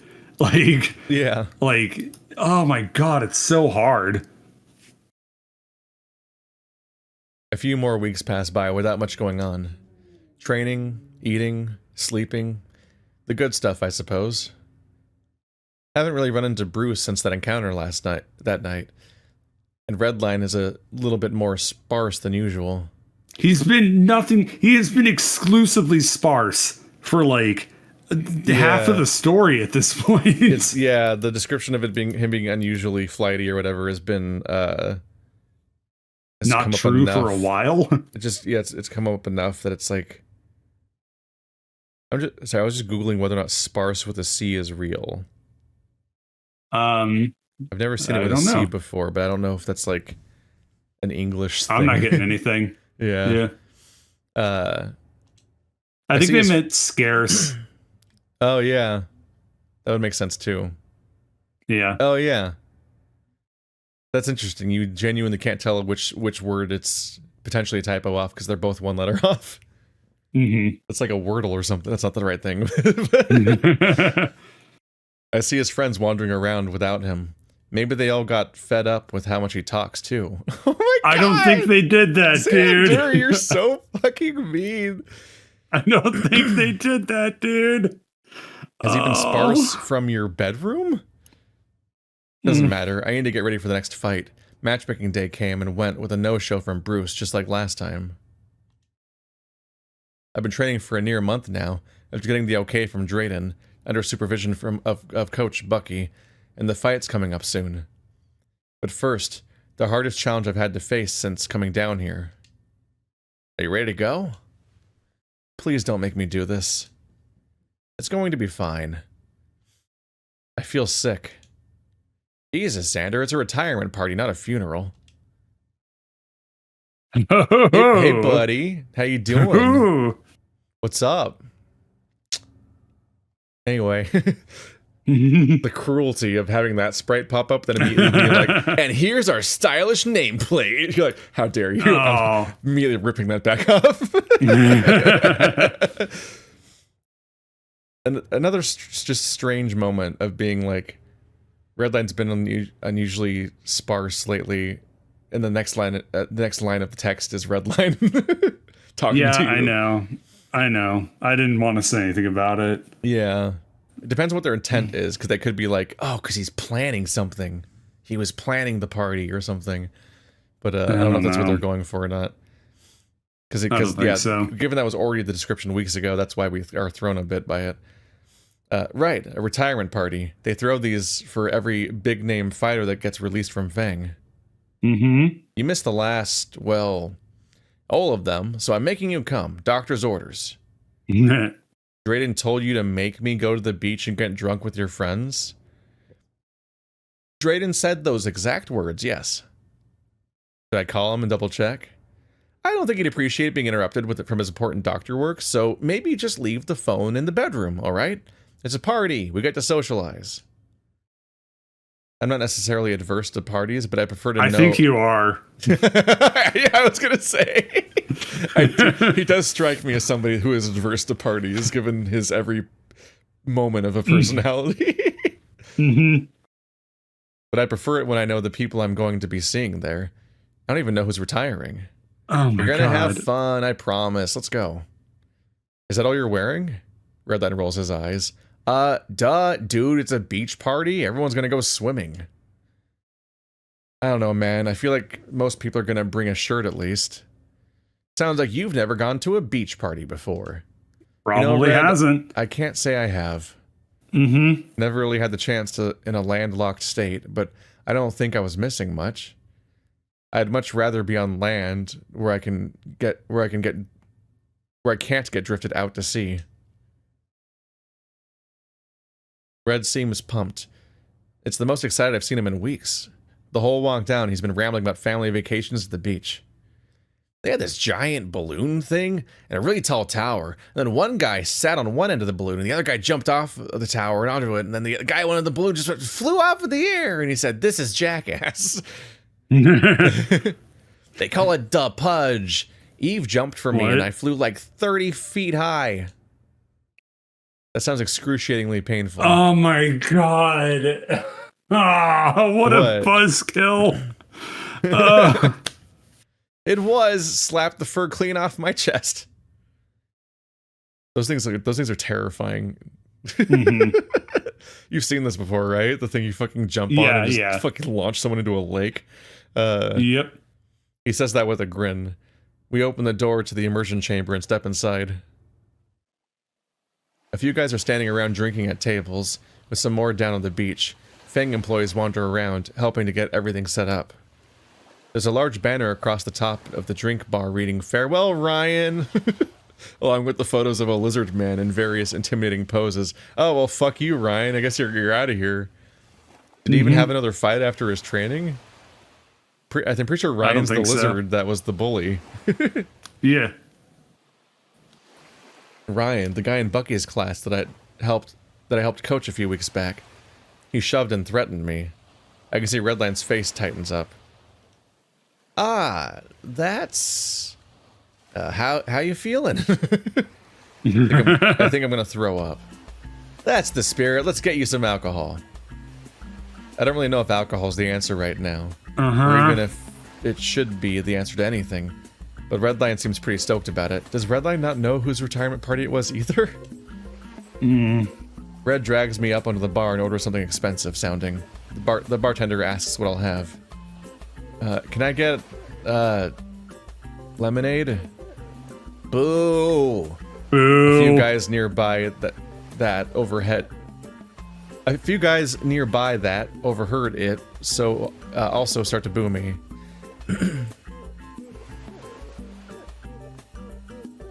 Everyone in earshot booed me. Yeah. There.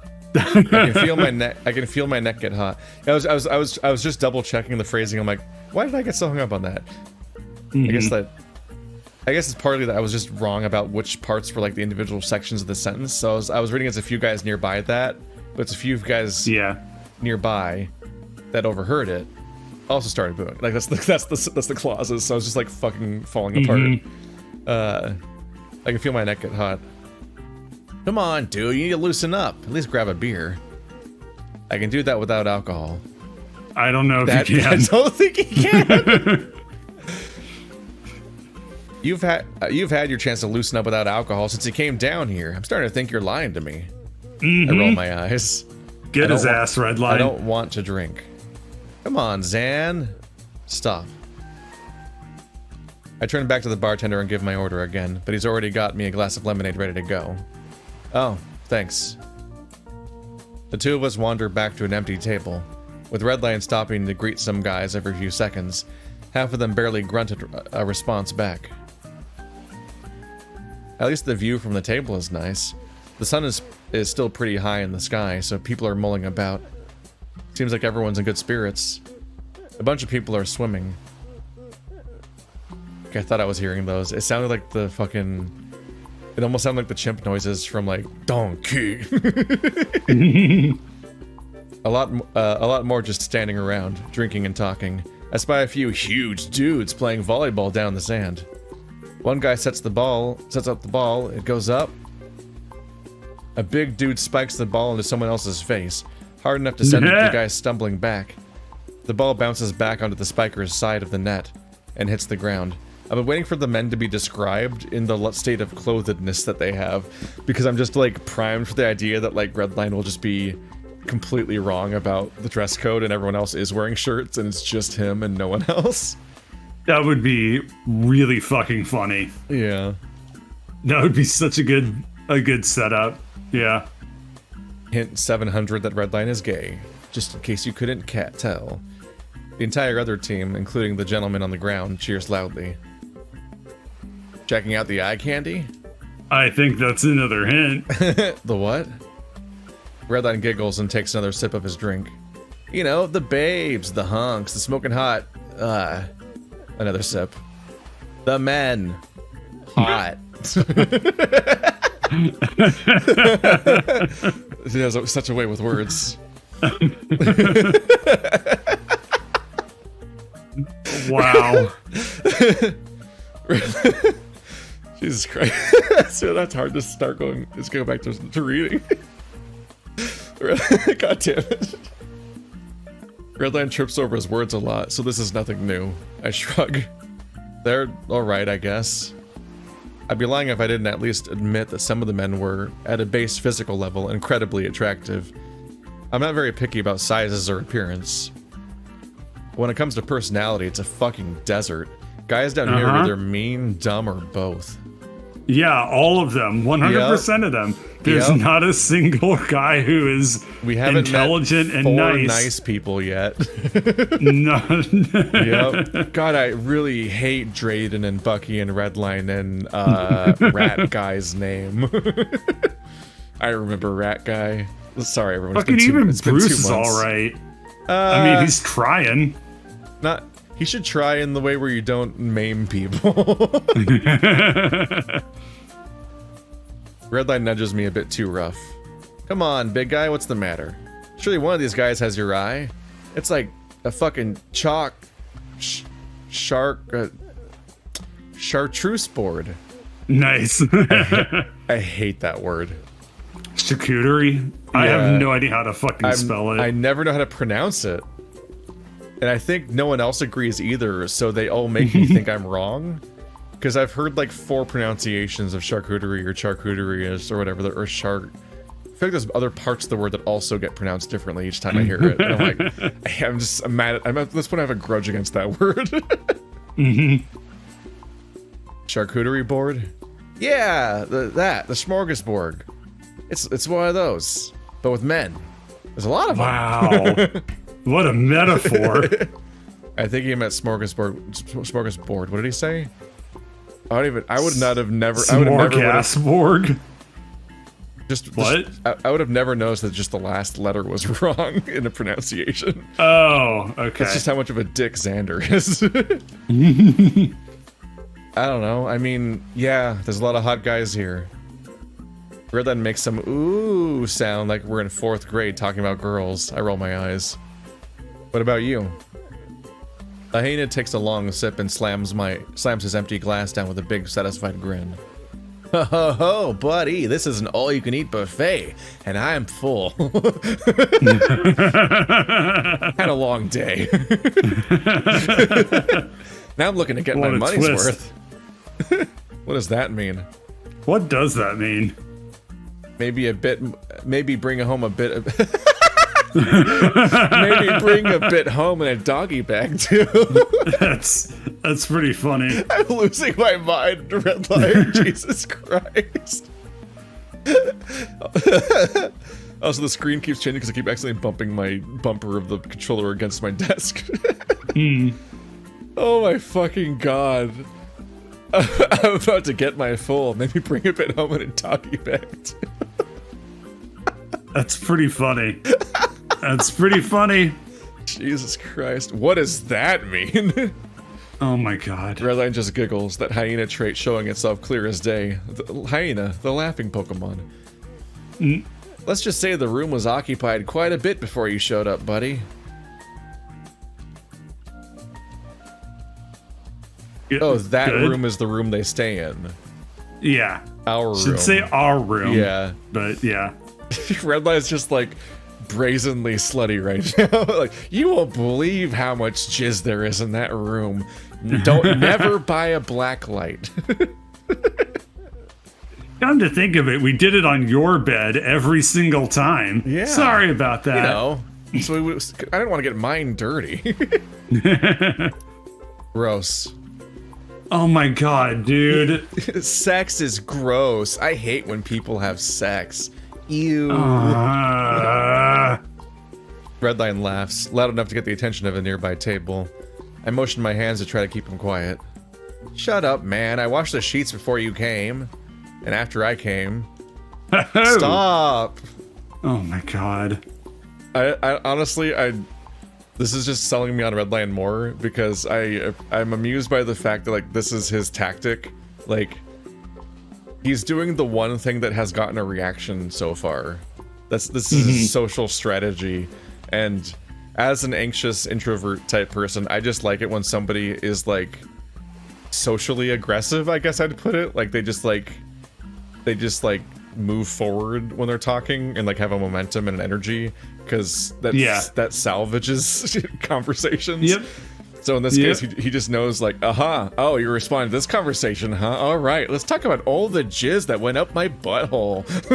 Yeah, no, he's got that good social sense to know when to kind of push somebody. Yeah. Just a little bit. Because Zander is just like, he just doesn't want to ever be happy. He's not even, he doesn't even make the slightest effort to like, find the good in this experience. Not to say like there's a good part of being like the shit beat out of you, but like trying to like live in the time between that. Like, yeah, the way that like people enjoy weekends when they hate their job and so on. It's like, Jesus Christ, man. Like, can't believe Xander's the most socially aware character in this game, because he seems his surface level read when we first met him felt like the whole point was that he was supposed to not be that specifically. Mm-hmm. Another laugh. This one much higher pitched and louder than the one before. Redline goes to grab another drink. Oh no. Oh, he's destroyed. Did these cocktails come in welterweight size? The Redline goes to grab another drink. When he returns, he starts very loudly pointing out the men he slept with, loudly naming them off and giving probably way too many details about his encounters. This guy fucking rules. So you can remember all these guys' names and how big their dicks are, but you can't remember Smorgasbord? Xander! Why do you suck so much? That wasn't even the word he didn't remember. He could have misspoken. How do you notice the difference between a D and a G half the time when it ends the word? But like, charcuterie was right there, buddy. Mm-hmm. He takes another long sip, trying not to spill it as he giggles. You never forget important details, Zander. Who cares about some dumb French word, when there's men to please, also French. Because charcuterie was the French word. Yeah. What? I don't even know what the origin of smorgasbord is. I think it's like Eastern European, but the point is it's not French. It's like the joke. God, the joke set up. Yeah. I guess he's got me there. There's probably some more value in that somewhere. Yeah. Mm-hmm. The charcuterie bow is not going to reach your colon. I'm sure. And Redline seems happy. His tail's been going a mile a minute since he started drinking. He does seem happy. He seems happy. I'm gonna head down to shore. Have fun. Might just start getting fucked right there on the beach. Try not to look. Redline grabs my arm and starts to tug. You misunderstand, dummy. You're coming with me.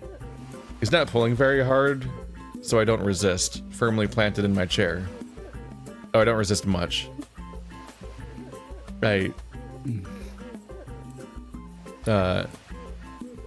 I'll just sit up here and watch. Come on, if you don't drink alcohol, you at least gotta drink some seawater. Don't do that. That sounds like a worse idea. It's not even seawater. It's chlorinated. It's basically the same thing. Yeah. Oh, hi. Hello. Here's some enjoy height difference. Mm-hmm. Oh, you found the tit fiend. Yeah, kid. Quit being a party pooper. I stumbled back, some sort of survival instinct kicking in to create distance. That's pretty funny. I thought you were sitting. Yeah, you're sitting. You stumbled back when you're sitting down. Bruce just snorts some hot air out. Easy, kid. It's a party. No one's gonna bite your head off. You couldn't if you tried. Bruce scruffs Redline. Is that when you grab somebody by the scruff and like pick him up? Did he pick up Redline? Yeah. It's a very funny visual. Just look at this tiny man.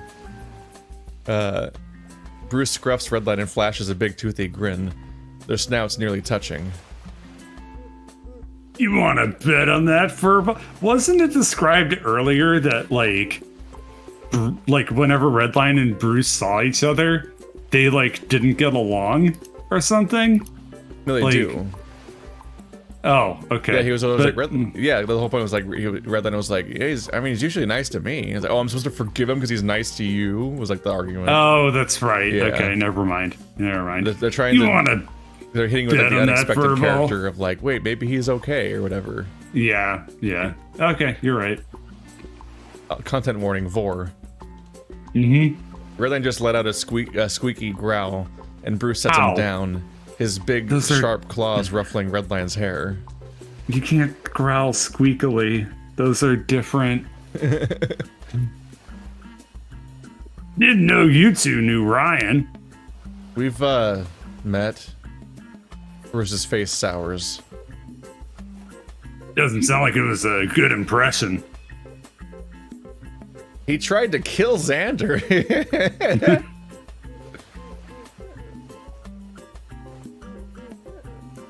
Well, no, but he did shove me. Bucky put a stop to him quick. Bruce lets out a sigh. His claws now scritching behind Redline's ear. I can see his tail wag as he sips from his drink. Yeah, that sounds about right. I hear he plays rough in training. It's like the guy doesn't have an off switch. But you haven't seen it in action? You really think anyone outside the heavyweights wants to spar with me? He can try to be a tough guy with me if he wants. Just then, the door is open and a bunch of men cheer, hooting and hollering Ryan's name. Sure enough, he showed up with a couple of friends. He looks like he's in good spirits. Someone hands him a plastic cup filled with what I assume to be alcohol, and someone else cranks the music up. Redline scampers off to mingle with anyone that will listen. I'm not sure what's worse, tagging along with him or being alone with Bruce. So, I don't know, if you've given yourself a no-win situation where there's you literally have you can't do anything. It's like everything you can ever do was wrong, and besides laying down or being on a treadmill. The big guy just glares down at me, eyes occasionally drifting to some other party goers. He seems particularly keen on Ryan, but his eyes always return to me. I feel like there's a little bit of a symptom of like what might be an episodic writing structure where the game's written in one like Patreon update at a time, and I always like look out for this stuff a little bit. But I'm just like looking at the way the story's laid out, and I'm just thinking like, oh, his resentment of Redline would make a bit more sense if he saw Bruce and Redline getting along earlier in the story. Yeah. Like it's like we're very abruptly being like what happens is the intended read is given to us up front before we see it, which is Redline just says that Bruce is nice to him, but then we see it afterwards, immediately after it's mentioned again, which makes it feel strangely paced out. Whereas, like, if we actually saw that Bruce and Redline got along with each other secondhand, then Zander could be resentful over that and hold it against Redline and do the classic no communication thing where he's not voicing why he's mad at Redline, and Redline doesn't know what's up with him. And you can even be like an angle where Redline is like, what is he being homophobic about, like who I've been hanging out with or something? Like, was that his issue? And like you could have like a building drama there, but instead he's just been really mean to Redline for what feels like almost no reason because he just hates friendly people, I guess. And this like feels like a point of drama that could have informed some of that sooner. And then it also wouldn't be like something that just very abruptly comes up, like where you like just say it by name and then show it the next scene, which is kind of been like the struggle with today's recording has been like that's been kind of the way it keeps going, is they just state a thing and then the scene follows up on that thing directly. Let's see. Well, I'm probably gonna call it too. Like my face is time to rest. Yeah. Yeah. Been a criticism heavy episode. I was able to do 2-hour stream. That's the first time I've done that in a month. Yeah, Bird is still recovering. It's like a months-long nightmare process, but we'll try to get these out at some pace or something. Yeah, it's been a criticism heavy episode, but it'd be interesting to see how this goes forward. And I think that one of the things about these stories being written largely linearly is that you can usually expect the writing to get better as it goes. So it'd be interesting to see what lessons are learned here. And I'm also curious if stuff like this was ever pointed out before, because I've heard things about furry visual novel audiences, so sometimes this stuff has never come up before. So it's I'm curious. I mean, for whatever it's worth, I do think that this scene has so far been the best scene of the entire visual novel. We have every character interacting with each other. We have an interesting location. We're getting so much more character about it. This is like a notable event it's so with like important Ryan to mix retiring. your characters with each other. Yeah. Yeah, this is like so much more compelling. So I hope it keeps going in this direction. Yeah, it's always important to have scenes that actually mix all the characters together in one location, because otherwise you get the BioWare problem, like the Mass Effect problem, where it's like, go visit Ashley on the ship. Yes. Now go visit Rex on the ship. Now go visit Garrus on the ship, and like those three people are all in a room together on the Mass Effect ship, and they're not interacting or talking with each other, and you just have a 10-minute conversation with each of them one by one in front of the other characters, and they never comment and on they're the just conversation sitting around they waiting. heard. Yeah. Like, damn, Garrus just said we should murder that guy. Like, nope, no acknowledgement of that conversation that happened right there. And so it's, you definitely want to see them all play off each other, or it just all becomes everyone's relationship with Zander is the whole story. Yeah. No, they need to pull in Bucky and Drayden. Like, this is a great opportunity to get fucking everybody together for once in the story. Anyway, I gotta lay down. Yep. All right. See you guys later. See you.